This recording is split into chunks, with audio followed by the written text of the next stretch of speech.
আপনিও কি এই ট্রিক্স অ্যাপ্লাই করে আপনার বসকে ইমপ্রেস করতে চান? তাহলে এই ভিডিওটা আপনার জন্য। এই ধরনের ডাইনামিক অ্যাটেন্ডেন্স শিট বানানোর জন্য প্রথমে আমাদের ডেটা রেঞ্জটা সিলেক্ট করতে হবে।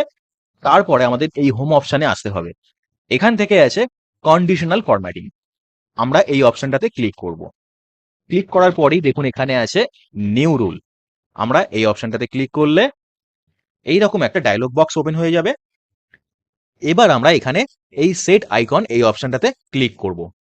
এখান থেকে আমরা একটা আইকন সেট করে নেব। আমরা এই আইকনটা সেট করব। সেট করার পরে আমরা এখানে এই যে শো আইকন অনলি এইটাতে আমরা টিক রাখবো। আমরা এই অপশনটাতে ক্লিক করব, এখানে নাম্বার করে নেবো এইগুলোকে। নাম্বার করার পরে আমরা এই নাম্বারটাকে ডিলিট করে এখানে 1 টাইপ করব আর এখানে টাইপ করব 0.5 এবং ওকে করে দেবো। এবার আমরা যদি এখানে 1 প্রেস করি তাহলে রাইট চিহ্ন আসছে। এবার যদি আমরা এখানে 0 প্রেস করি দেখুন এখানে কাটা চিহ্ন চলে আসছে।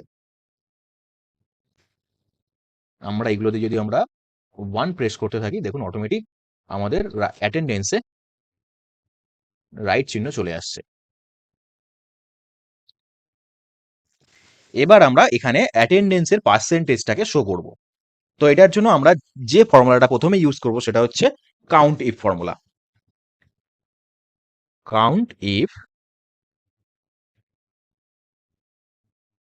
রেঞ্জ চাইছে, তো রেঞ্জ হচ্ছে আমরা এই রেঞ্জটা পুরো দিয়ে দেবো, কমা দেবো। ক্রাইটেরিয়া ক্রাইটেরিয়া আমরা এখানে ডবল ইনভার্টেড কমা থেকে 1 দেবো। 1 আমরা এই কারণেই দিলাম যে এখান থেকে আমাদের যে কটা 1 আছে মানে রাইট চিহ্ন আছে সেগুলোকে কাউন্ট করবে। ব্র্যাকেট ক্লোজ করব। এবার আমরা ডিভাইড করব কাউন্ট দিয়ে, কাউন্ট এ ফর্মুলা দিয়ে। কাউন্ট এ ফর্মুলা দিয়ে আমরা ডিভাইড করব।